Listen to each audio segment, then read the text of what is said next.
was the last time that you touched the ground? Not when you fell, not when you dropped your phone, but when you actually chose to be here. Hands, feet, spine, connected to the earth. Your body exploring the different movement patterns that it has probably long forgotten to do. As kids, we all had the ability to do these crawling movements. But as adults, we stop crawling. We give up the floor. And the moment that you stop moving on the ground, you start aging faster than you realize. Today, I'm going to show you why crawling and movement patterns are one of the most important tools that you can get back, and a few movements that you can start with right now. Here's the truth. The ground is the original gym. Before machines, before squats and deadlifts, before sports, we moved on all fours. That's how human beings develop strength, coordination, and body awareness as children. Touching the ground again rebuilds everything that modern life takes away from you. You get back mobility in the hips, the shoulders, and the spine. You get back strength in positions that most adults avoid. And you get back coordination, such as cross-body patterns that reconnect the brain and the body. You also claim back your toughness. If you can move freely on the floor, you will move better everywhere else. Think about it. When you stop using the ground, you give your movement to machines, treadmills, chairs, and couches. When you return to the ground, you take control over your body again. Crawling and movement are not just drills. They are reprogramming tools. They reconnect your body with its original design. You gain smooth mobility instead of stiffness, strength in forgotten ranges instead of weakness, coordination and rhythm instead of robotic movement. And you unlock something that most adults never experience again. Freedom of movement on the ground. Here is a 10-minute ground routine to get started. I suggest that you do each movement for 60 seconds before moving to the next one. And if you feel tight and unable to currently show these ranges of motion, then reduce them by lowering your range and working at your current ability. You can also use help when needed. And you can also reduce the work time to 5 to 10 reps instead of a minute. The forward crab is simple, basic, and honest in its challenge. Here is what it gives you. Hip bending and ankle mobility. Every step forces the hips to compress and the ankles to bend the way that they should. It gives you wrist and shoulder strength. Putting weight through your hands wakes up forgotten joints. It gives conditioning through awkward movement. There is no machine that copies this. It builds raw toughness in positions that you never train in the gym.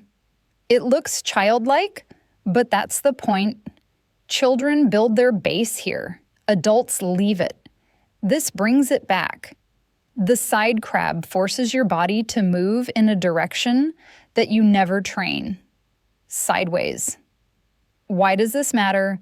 Because it trains your side muscles and hip power.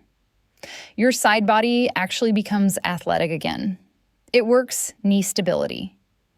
Hopping and shifting sideways demands control that protects your knees. It works quickness and coordination.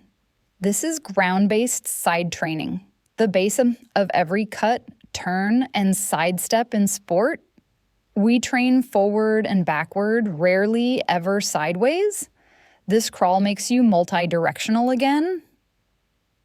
The quadrupedal walk is the purest crawl. This reprograms your nervous system. Opposite hand, opposite foot. The same pattern you used to do when you learned crawl as a baby. The benefits of this include cross-body coordination. It reconnects brain and body, and it sharpens your reactions. Spine mobility And core connection. The spine learns to move smoothly instead of stiff like a stick. Full body strength, endurance. It humbles even the fittest athletes after 30 seconds of work. It is basic, but it's also brain training. If you want long life, start here. The forward scoot is one of the most underrated patterns. You lift your hips, support yourself on your hands and feet, and you walk forward. It feels strange at first, but that strange feeling is the cure. The benefits include shoulder extension strength. We live in a world of push-ups and presses, but almost nobody strengthens the shoulders behind the body. This fixes the imbalance. Backside chain activation, such as the glutes, hamstrings, and calves, all work to keep the hips lifted and moving. Wrist strength and joint prep. The hands bear weight in an unusual angle, toughening the wrists and the forearms. Core and coordination. Your body has to match opposite hand and foot, building rhythm and smooth movement. It's a full body reset, hidden as a kid's game. The sideways scoot takes it up a level. Same position, but you move sideways. The benefits of this include side hip strength, training the glutes and the outer muscles to stabilize you sideways, not just forward and back. Obliques and side body. Every shift of the hips lights up your core in ways that crunches never will. Shoulder stability under load. Moving sideways forces the shoulders to adjust and stabilize actively.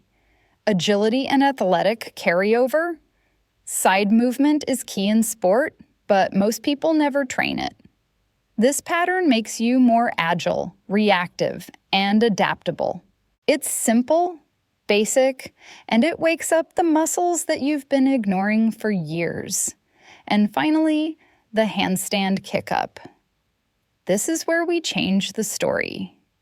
Handstand kick ups aren't just about balance, they're about being upside down. And here's why they matter. They load the shoulders in extension, a range most adults never use. They work balance and body awareness, learning how to fall, catch, and stabilize upside down. It builds confidence in chaos. Every failed kick up teaches you how to land, adjust, and get up stronger. Crawling connects you to the ground. Handstands connect you to the air. But the base is the same. Palms planted, body moving through space with awareness. Do this a few times a week, and you will feel more connected, more mobile, and more athletic than ever. Don't let the floor be strange to you. Get it back. Use it. Crawl, scoot, balance, flip upside down. Because if you can move freely on the ground, you will move better everywhere else. Comment below what's harder for you, the crawling, the forward, the sideways, or the kicking up into a handstand. And don't forget to subscribe if you are ready to reclaim your movement